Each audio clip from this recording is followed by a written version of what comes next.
Je ne vous donne pas le verset, vous savez que c'est dans l'Apocalypse. Je vois déjà les gens avec les livres qui vont prier. Je ne vais pas donner. Waouh! Quand tu lis comme ça, ayant la foi en Christ, tu es rassuré. Alléluia! Amen. Tu es rassuré que quels que soient les combats, quel que soit ce que le diable pourra faire, tu as quelqu'un qui est prévu. Il y a un sacrifice à l'autel qui est prévu pour le salut. Alléluia. Il y a un sacrifice prévu. Ça a été pourvu pour le salut de l'humanité. Et tu comptes dans cette humanité. Toi qui es là assis aujourd'hui, tu comptes pour cette humanité. Dieu ne regarde pas tes péchés. Parce qu'il ne pouvait pas envoyer son fils mourir et venir encore contrôler tes péchés. Non. Il faut s'en débarrasser, ça, c'est vrai. Mais étant donné que nous sommes sur le terrain là où les démons, Satan et ses alliés sont descendus pour nous souiller, effectivement pour que nous soyons en disgrâce, ce travail continue. Mais heureusement que Jésus est mort à la croix avant que nous soyons nés sur cette terre. Donc personne ne peut te juger. Et le diable n'aura pas le dernier mot sur ta vie. C'est ça l'évangile, bien-aimé. L'évangile qui a pourvu un sacrifice et qui a pourvu le sacrificateur, qui a pourvu un autel. Il est question d'un autel. Il est question d'un autel. Il est question d'un autel. Shiloh est question d'un autel. Parce que cet autel a flambé le corps de Shiloh. Et nous sommes aujourd'hui ses sujets et ses sacrificateurs et ses adorateurs. Nous sommes sauvés, bien-aimés. Dieu a réglementé la vie par le sacrifice. Sans sacrifice, il n'y a point d'adoration. Sans adoration, il n'y aura point de culte. Sans le culte, il n'y a pas de temple. Alléluia. Quand vous allez au temple, sachez ce que vous allez chercher. Sachez celui que vous allez rencontrer. Vous savez que je suis au bon endroit parce qu'il y a quelqu'un qui a ramassé tous mes péchés et les a renvoyés dans la poubelle. Amen. C'est la raison pour laquelle nos frères et sœurs qui chantent « Jésus m'a ramassé à terre, il m'a élevé », ils ont raison parfaitement. Amen. C'est vrai que c'est dit dans un langage sur la terre, mais c'est ça le processus. Frères et sœurs, c'est le sacrifice de Jésus, le Shiloh, oui, le vrai patron, le possesseur de la canne, du commandement qui nous a fait entrer dans le sein des saints. Bien aimé, avant de donner sa parole écrite, vous savez, Dieu parla au Père de diverses manières au sujet de la venue du Messie. Quand vous lisez de la Genèse à l'Apocalypse, Dieu parle de la Genèse. Dieu parle du Messie. Avant que la parole soit écrite, Dieu parlait au travers des prophètes de la venue du Messie. Bien-aimé, qui d'entre nous peut dire ce qu'Abel avait compris? Qui d'entre nous peut dire ce qu'Abel avait compris depuis le jardin d'Éden? Abel savait. Comment Abel a-t-il choisi un agneau, une bête sans faute, sans tache, à l'image du Messie, à l'image de Shiloh, à l'image du Sauveur, à l'image du Christ, et donner cela en sacrifice sans qu'il y ait un sacrificateur devant lui? Bien-aimé, parce que Dieu parle dans les cœurs, parce que la destinée, c'est Dieu qui l'a défini dès le commencement de nos vies. Vous voyez, vous pouvez avoir des enfants ou avoir des parents. Il y a un enfant qui est bizarre, l'autre est bien. Il y a un parent qui est bien, l'autre est bizarre. Il y a tout cela. Mais c'est Dieu qui définit la destinée des gens. Amen. Ils étaient certainement, je vais vous choquer, ils étaient certainement Abel et Caïn, les fils d'Adam. Mais ils étaient grands. Hein? Ce n'étaient pas les enfants de 14 ans. Comme on voit dans le film. C'était le plus vieux de vieux, c'était quoi? C'est quoi? Hein? Le plus vieux de vieux. C'est tout vieux? D'accord, d'accord. Donc c'était, moi je vais inventer un nouveau mot, c'était des vieillots. Parce qu'aucun enfant ne pouvait offrir un sacrifice.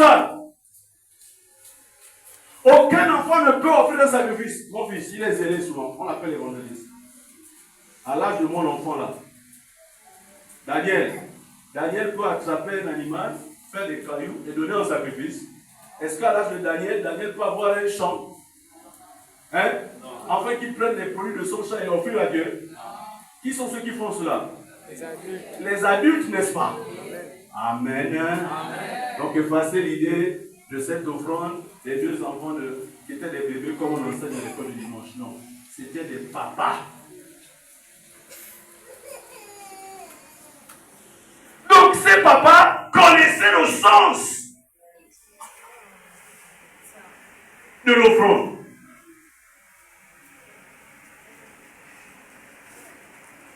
Et Abel a compris. Lorsqu'il offrit par la foi le sacrifice de sang, effectivement, Abel a compris que sans effusion de sang, il n'y a pas de pardon. À cause de quoi Abel offre le sacrifice de sang? Parce qu'il savait que sa vie était souillée. Son père et sa mère avaient désobéi. Donc lui, il voulait marcher dans les pas de la sainteté. Et il savait qu'il devait avoir un sauveur pour les sortir de cette situation. Parce qu'ils étaient cernés par Satan et les démons déjà. Donc le monsieur appelé Abel avait compris qu'il faut que je donne du sang pour que Dieu efface mon péché. Amen.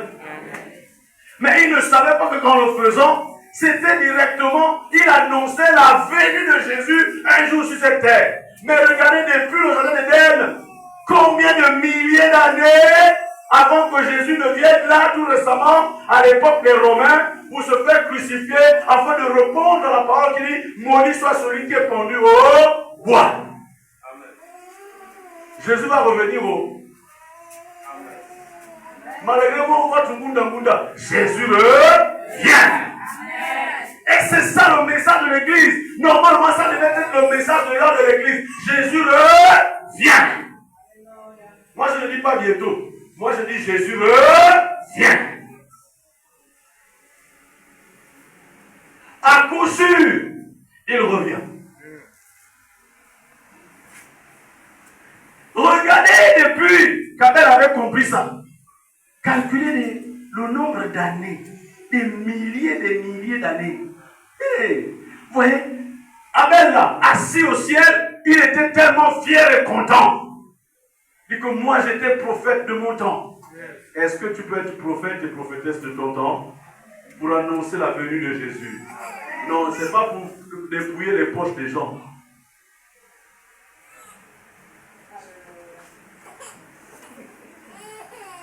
Amen. Amen. On est prophétesse pour annoncer aux prophètes, pour annoncer les vertus de Dieu. Dieu n'a rien à foutre avec vos voitures. Vous avez déjà vu Dieu n'a pas besoin de voiture. Même si que vous sophistiquez cette voiture, il ne montera pas. Et Dieu est partout à la fois. Il a besoin de quoi? C'est toi qui as besoin de te déplacer. Alléluia. Dieu, il remplit l'univers. Ce matin, pendant que je priais, le Seigneur me disait, je remplis l'univers, mon fils. L'univers est rempli de sa gloire. Le diable, les nganga et tout ça, les marabouts, ceux qui sont à la télé, qui racontent n'importe quoi, tant pis. On s'en fout d'eux. Certainement leur Dieu a une petite case, un petit mètre carré qu'on lui a donné pour l'agir. Mais la Bible dit, bientôt il n'existera, bientôt il existera comme Gaza. Regardez cette ville, un petit bouton.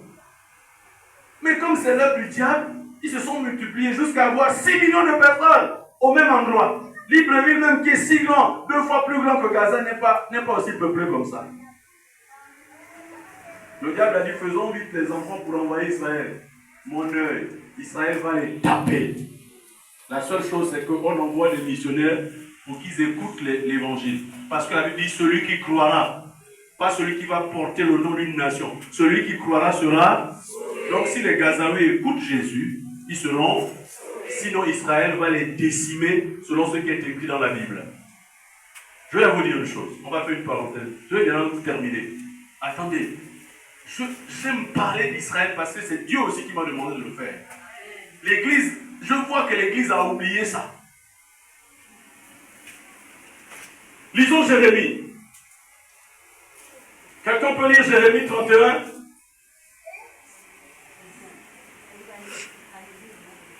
À partir du verset 35, le 35e verset. Jérémie 31, rapidement bien aimé. Oui.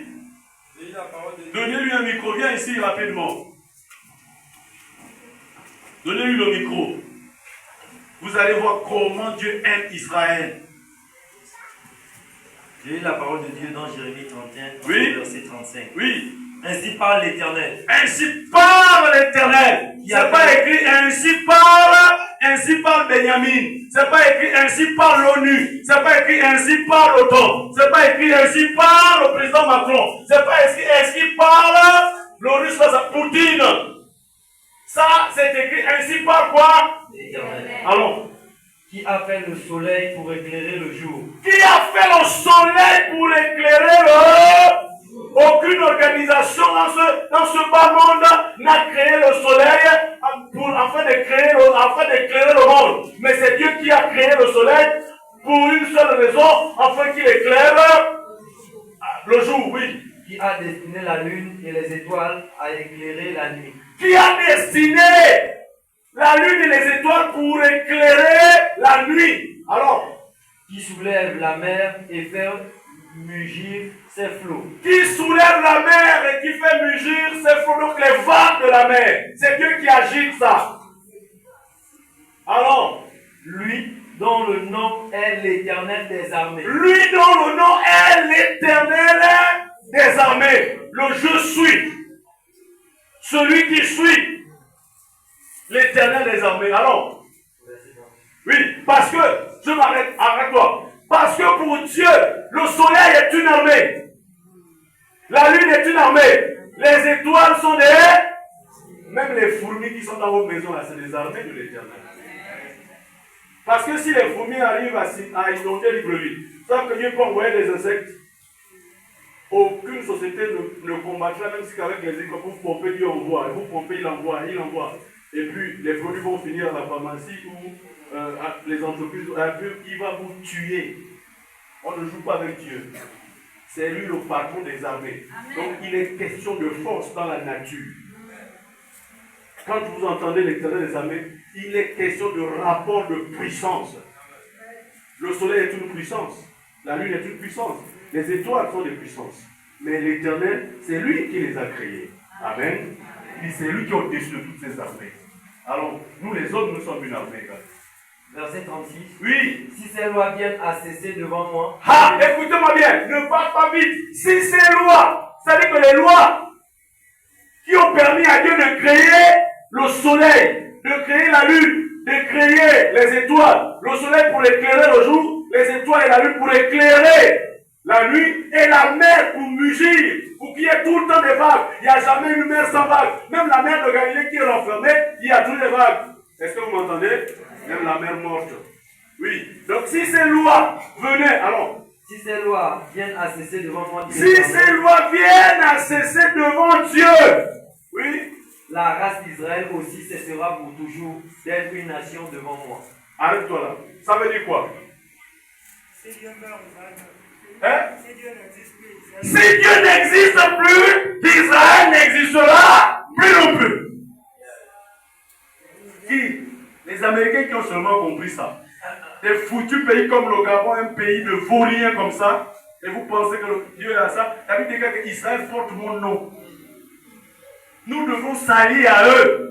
Au lieu d'aller avoir des ambassades avec des commissions diplomatiques avec des pays de vauriens comme dit la Bible, des Kaboul.